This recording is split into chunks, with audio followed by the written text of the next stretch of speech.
श्रीमद् भगवद गीता को मैं सबसे ऊपर रखता हूं, क्योंकि भगवद गीता ही एकमात्र ऐसा ग्रंथ है जो सर्वविध उपकार करने में सक्षम है।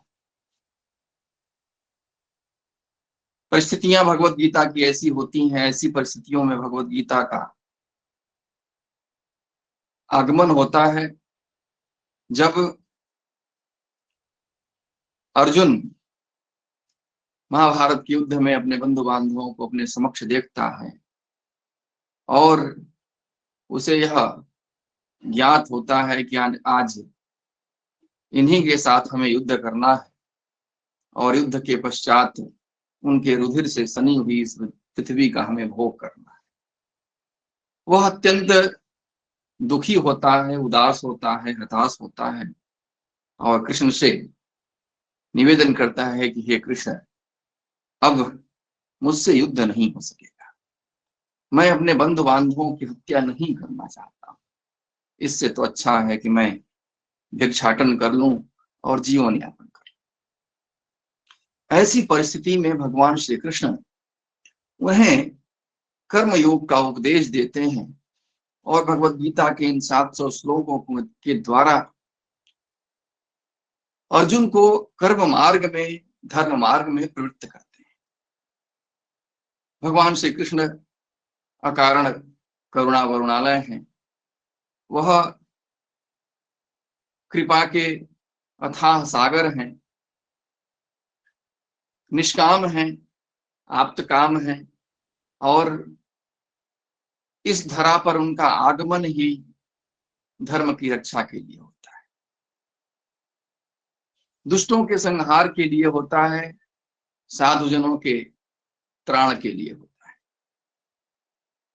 भगवान इस लोक धारा पर आकर के अर्जुन के माध्यम से जो हमें उपदेश देते हैं, वह उपदेश वास्तव में अद्भुत है। आज जिस विषय पर हमें व्याख्यान देने के लिए कहा गया है वह महामहोपाध्याय पंडित मधुसूदन ओझा, जो एक अद्भुत नाम है, विद्वत्ता का एक अद्भुत पर्याय है, उनके द्वारा लिखा गया गीता मूल विज्ञान भाष्य पर आधारित है। इसी ग्रंथ के तृतीय अध्याय पर, जिसको तृतीयोपनिषद नाम से उन्होंने संबोधित किया है और उसका नाम दिया है बुद्धि योगिनः कर्म परित्याग अनौचित्योपनिषद। इसके 5, इसमें 7 उपनिषद हैं, जिसको सप्तोपदेशी रूप में संबोधित किया गया है और उसी के 5वें उपदेश पर, पंचम उपदेश पर मुझे व्याख्यान देने के लिए आमंत्रित किया गया। तृतीय उपनिषद का तात्पर्य यहाँ तृतीय अध्याय के मंत्रों से है। द्वितीय अध्याय में, प्रथम अध्याय तो श्री कृष्ण के अर्जुन के शोक से संबद्ध है, विषाद से संबद्ध है।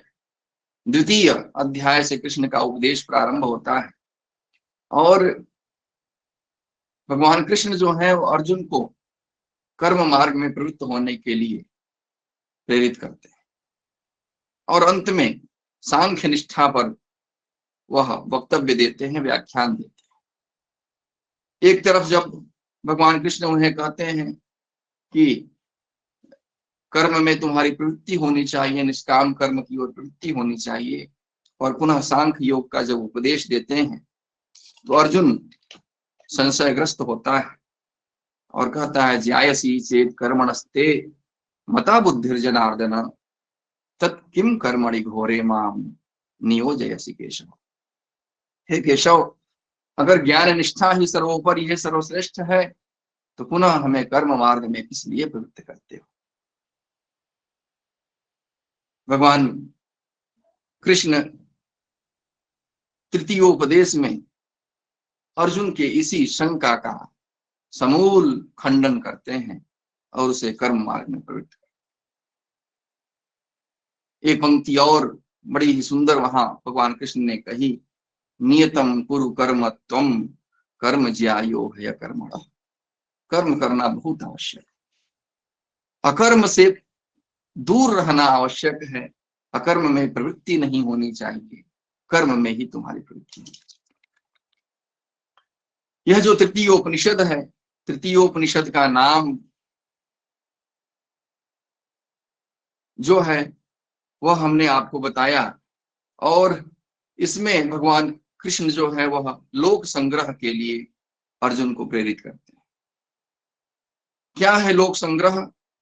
तो पंडित मधुसूदन ओझा ने बड़ा ही अच्छा वहां पंक्ति दी है कि विद्वत पामराद्युच्चावच सर्वविध लोक स्थिति निर्वाहो लोक संग्रह। लोक संग्रह क्या है? तो विद्वान से लेकर के पामर तक जो सर्वविध जनता है, सर्वविध प्रजा है, उन सब के लोक निर्वाह को ही लोक संग्रह कहा जाता है। सबका कल्याण ही लोक संग्रह है।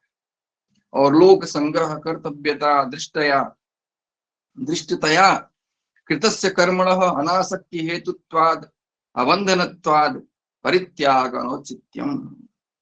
अर्थात कर्म से परित्याग करना, कर्म का परित्याग करना अनुचित है, उचित नहीं है। इसी विषय पर भगवान कृष्ण का व्याख्यान, भगवान कृष्ण का उपदेश होता है, जिसका भाष्य, बहुत ही विस्तृत भाष्य मधुसूदन ओझा जी ने किया है, और अद्भुत उनके शिष्य, योग्य शिष्य मोतीलाल शास्त्री जी ने उस पर व्याख्यान।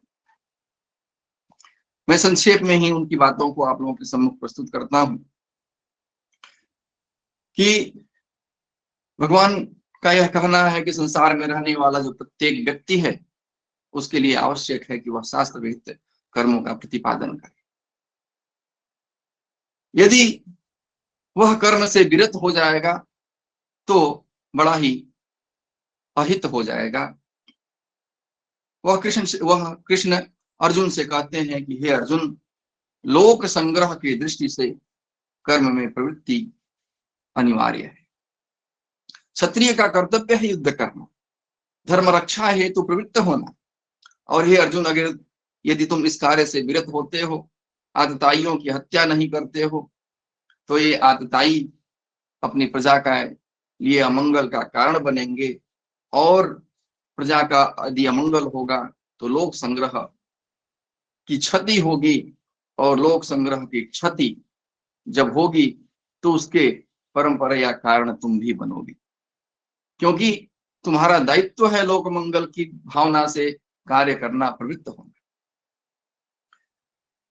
यह स्वाभाविक सत्य है कि संसार में रहता हुआ मनुष्य स्वार्थ में डूबा रहता है, लेकिन जब व्यक्ति का निजी स्वार्थ लोक संग्रह की भावना से युक्त हो जाता है, तो वह उसका निजी स्वार्थ भी परमार्थ का ही स्वरूप धारण कर लेता है। अर्थात यदि लोक संग्रह से किया गया स्वार्थ संबंधी कार्य भी हो तो वह कार्य हमारे लिए परमार्थ का कारण बनता है। इसलिए हे अर्जुन, तुम लोक संग्रह की दृष्टि से कर्म में प्रवृत्त हो, कर्म से भागो मत। कर्म से विमुख होना तुम्हारे लिए शोभा नहीं देता। उदाहरण देते हुए वह कहते हैं कि जनक इत्यादि जो भी ऋषि रहे हैं, उन ऋषियों ने लोक संग्रह के लिए ही तो कर्म में प्रवृत्ति रखी। कर्मणैव हि संसिद्धिम आस्थिता जनकादयः लोक संग्रह में वापी संपश्यन कर्तुमर्हसि। जनकादि बड़े महात्मा जो जिन्हें परमात्मा का ज्ञान हो चुका था, जो इस शरीर में रहते हुए भी शरीर से विरत थे, वे भी लोक संग्रह के लिए कर्म में प्रवृत्त होते थे। तुम्हें उनको देखना होगा, और उनको देख करके तुमको भी लोक संग्रह की रक्षा हेतु कार्य में प्रवृत्त होना। फिर यहाँ एक बड़ा ही अच्छा उदाहरण देते हुए कृष्ण कहते हैं कि देखो, यह संसार में रहने वाले जो लोग हैं, वे लोग संसार के जो महापुरुष होते हैं, उन महापुरुषों के आचरणों को देख करके ही अपने आचरण का निर्धारण करते हैं। यद्यद्याचरति श्रेष्ठ तत्तद्देवेतरो जना। महापुरुषों के द्वारा किया गया कार्य ही सामान्य जनता के लिए प्रमाण बनता है, सामान्य जनता के लिए उदाहरण बनता है, और वह कर्म में प्रवृत्त होता है। अगर तुम कर्म से विरत होगे, कर्म से भागोगे, विमुख होगे, तो यह जनता भी तुम्हारा ही अनुसरण करते हुए कर्म से विमुख हो जाए। इसलिए महापुरुषों के द्वारा निष्काम होते हुए भी, सब कुछ के प्राप्त होते हुए भी कर्म में प्रवृत्त होना अनिवार्य है। यहाँ एक बड़ी अच्छी बात और कही गई भाष्यकार के द्वारा कि महापुरुषों के द्वारा किया गया क्या संपूर्ण कार्य अनुकरणीय होता है। श्री कृष्ण स्वयं अपने को उदाहरण रूप में यहाँ प्रस्तुत करते हैं कि मैं तो देखो सब कुछ मुझे प्राप्त है, फिर भी मैं कर्म किए जा रहा हूं। तो क्या महापुरुषों के द्वारा किया गया जो भी कार्य है सब अनुकरणीय होता है। दूसरी पंक्ति जो इस श्लोक की है, इस मंत्र की है, वह इसका निराकरण करती है कि स यत् प्रमाणम कुरुते लोकस्तदनुवर्तते। ऐसा नहीं है कि वह महापुरुष जो जो कार्य करे सब अनुकरणीय होता है, सब आदर्श होता है। नहीं, जिसको वह प्रमाण मानता है, जिसको वह आदर्श मानता है, जिस सत्य को कहने के लिए वह प्रेरित करता है, वही सत्य जनता के लिए अनुकरणीय होता है। ईश्वर के द्वारा या महापुरुष के द्वारा आचरित प्रत्येक कर्तव्य आचरणीय नहीं होता है। बड़ा ही अच्छा एक प्रसंग उन्होंने रास रहस्य का इसमें उद्धृत किया है कि महामुनि जो सुख हैं वो परीक्षित को उपदेश दे रहे हैं रासलीला के, और रासलीला के उपदेश के क्रम में जब परीक्षित पूछते हैं सुख मुनि से कि जब ईश्वर का अवतार तो धर्म की रक्षा के लिए हुआ है और वो कुछ ऐसे कार्य रासलीला इत्यादि कार्यों में प्रवृत्त हैं जो कि अच्छा तो नहीं, जो अनुकूल नहीं है, उचित नहीं है, तो क्या ईश्वर ने रासलीला की, कृष्ण ने रासलीला की, तो क्या हमें भी रासलीला में प्रवृत्त होना चाहिए, उस तरह के कार्य करने चाहिए। दूसरी पंक्ति जो है इसका निराकरण करती है कि नहीं, स यत् प्रमाणम कुरुते लोकस्तदनुवर्तते। जिसको वह प्रमाण कहे, जिसको वह जनता के लिए, समाज के लिए प्रस्तुत करे कि यह कार्य करना चाहिए, वही कार्य आचरणीय होता है। उसके द्वारा किया गया संपूर्ण कार्य अनुकरणीय नहीं होता है। बहुत ही विस्तृत व्याख्या की गई है, समय कम है, घंटों के व्याख्यान के लिए यह 5 या 7 श्लोक इस मंत्र के जो हैं वह घंटों व्याख्यान चले तब भी जाकर के इसकी पूर्णता नहीं होनी है। तो मूल बातों पर मैं आपको आगे ले चलता हूं। इसके बाद स्वयं को उदाहरण देते हुए पुनः कहते हैं कि देखो अर्जुन, यह जो संपूर्ण विश्व है, इस विश्व में मेरे लिए कुछ भी कर्तव्य नहीं, तीनों लोकों में मेरे द्वारा कोई भी कर्म शेष नहीं है। मैं तो आप्त काम हूं, संपूर्ण वस्तुएं मुझे प्राप्त हो चुकी हैं या प्राप्त करने की अभिलाषा भी नहीं है इनकी, फिर भी मैं कर्म में प्रवृत्त रहता हूं। तो मुझे देखो, यदि मैं कर्म में प्रवृत्त न रहूं, कर्म से दूर हो जाऊं, कर्म का आचरण न करूं, तो जनता तो हम ही को प्रमाण मानती है, यह समाज, यह आने वाली पीढ़ियां हम ही को उद्धरण मानेगी और वह भी कर्म से विरत हो जाएंगे। और कर्म से विरत होना जो है बहुत बड़ा पाप का कारण हो जाएगा, क्योंकि संसार की स्थिति ही जो है वह कर्म पर ही निर्भर है। कर्म से विरत होते ही संसार का उच्छेद हो जाएगा, और संसार का उच्छेद अगर हो जाएगा तो फिर यह बड़ा ही अनर्थ हो जाएगा। इसी क्रम में आगे वह कहते हैं कि यदि ह्ययम न वर्तेयम जातु कर्मण्य तंत्रितः मम वर्तमान वर्तन्ते मनुष्याः पार्थ सर्वशः। हे अर्जुन, मैं इसीलिए निरालस होकर के, सावधान होकर के, सचेत होकर के अहर्निश कर्मों में संलग्न रहता हूं, क्योंकि मेरे ही कर्म का अनुकरण तो यह संपूर्ण प्रजा करती है। इसलिए मुझे प्रवृत्त होना, कर्म में प्रवृत्त रहना अत्यधिक आवश्यक होता है। अगले श्लोक में वह कहते हैं, उत्सीदे यूरिमे लोका न कुर्याम कर्म चेदहम संकरस्य च कर्तास्याम उपहन्याम इमाम प्रजा। यदि मैं कर्म में प्रवृत्त न हूं, यदि मैं कर्म न करूं, तो यह संपूर्ण जनता जो है, यह संपूर्ण लोक संग्रह की जो भावना, लोक संग्रह की स्थिति है, वह नष्ट हो जाएगी और जनता जो है वह संकरता का कारण बनेगी और उसका दोष जो है वह मुझे ही प्राप्त होगा। इसलिए हे अर्जुन, तुम इन सब से दूर होकर के, इन मोह की परिस्थितियों से विरत होकर के कर्म को ही अपना लक्ष्य बनाओ, कर्म में तुम प्रवृत्त हो। आगे इसी क्रम में वह उपदेश देते हैं कि सक्ताः कर्मण्य विद्वांसो यथा कुर्वन्ति भारत, कुर्याद् विद्वान तथा सक्तस् चिकीर्षुर्लोक संग्रह।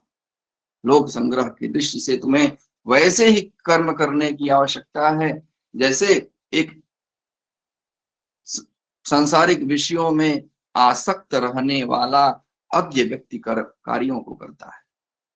जिस तरह से एक मूर्ख व्यक्ति सांसारिक विषयों में आसक्त हुआ कर्म में प्रवृत्त रहता है, ठीक वैसे ही तुम्हें भी कर्म में प्रवृत्त रहना चाहिए। यह बड़ी ही अच्छी बात भाष्यकार ने कही है कि संसार में दो तरह के लोग हैं। एक तो वे लोग जो पूर्णतः स्वार्थ में डूबे हुए हैं, और एक वो जो स्वार्थ में डूबे रहते हुए भी कुछ लोक संग्रह का कार्य, कुछ परमार्थ का कार्य करते रहते हैं।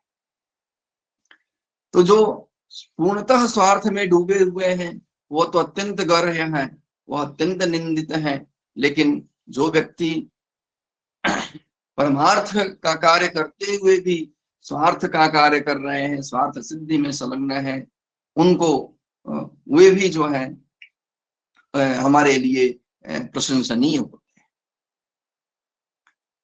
हैं। दूसरा व्यक्ति वह है जिसे जो कर्म में आसक्त नहीं है। फलस्वरूप जो व्यक्ति कर्म में आसक्त नहीं है उसे कर्म फल की प्राप्ति भी नहीं होनी है, और कर्म फल की जब प्राप्ति नहीं होगी तो कर्म का फल जो है बंधन का कारण नहीं बनेगा, और वह व्यक्ति लोक संग्रह की दृष्टि से कर्म करता हुआ स्वयं का उद्धार करेगा, स्वयं मोक्ष को प्राप्त करेगा। एक बात और कहते हैं कि सामान्य जनता जो कर्मों में आसक्त है उनको किसी भी तरह से आपको कर्मों से विरत नहीं करना चाहिए। ज्ञान की प्राप्ति हो जाने के बाद यह संपूर्ण संसार मिथ्या प्रतीत होने लगता है, ब्रह्म सत्यम जगन मिथ्या की प्रतीति होती है। अर्जुन से कहते हैं कि हे अर्जुन, मैं मानता हूं कि यह जो संसार है वह मिथ्या है, फिर भी जो व्यक्ति कर्म में आसक्त हैं, कर्म करने में प्रवृत्त हैं, उनको हमें किसी भी प्रकार से दूर नहीं करना चाहिए। न बुद्धि भेदम जनयेत अज्ञानाम कर्म संगीनाम। किसी भी प्रकार से उनमें बुद्धि भेद मत पैदा करिए, किसी भी प्रकार से उनमें ऐसी भावना मत भरिए, ऐसा उन्हें उपदेश मत दीजिए जिससे वह कर्म से दूर हो जाए, क्योंकि कर्म से दूर होना बहुत बड़े अनर्थ का कारण हो जाएगा। एक सामान्य सा उदाहरण इसके लिए देता हूं कि ईश्वर सर्वत्र व्याप्त है, लेकिन फिर भी हम ईश्वर की पूजा करने के लिए मंदिर में जाते हैं। सामान्य जनता मंदिर में प्रवृत्त होती है, ऐसी सामान्य जनता को हमें कभी भी मंदिर में पूजन करने से रोकना नहीं चाहिए। ईश्वर तो सर्वत्र व्याप्त है, इसलिए मंदिर में क्यों जाना। यही बुद्धि भेद है, क्योंकि वह सामान्य जनता उतने उच्च ज्ञान को प्राप्त नहीं की हुई है कि वह सर्वत्र ईश्वर का अनुभव करते हुए सर्वत्र ईश्वर को पुष्पांजलि दे सके, प्रणाम कर सके। इसलिए सामान्य जनता को कर्मों में प्रवृत्त करना है, उचित कार्यों में प्रवृत्त रखते हुए हमें भी कर्म में प्रवृत्त रहना है।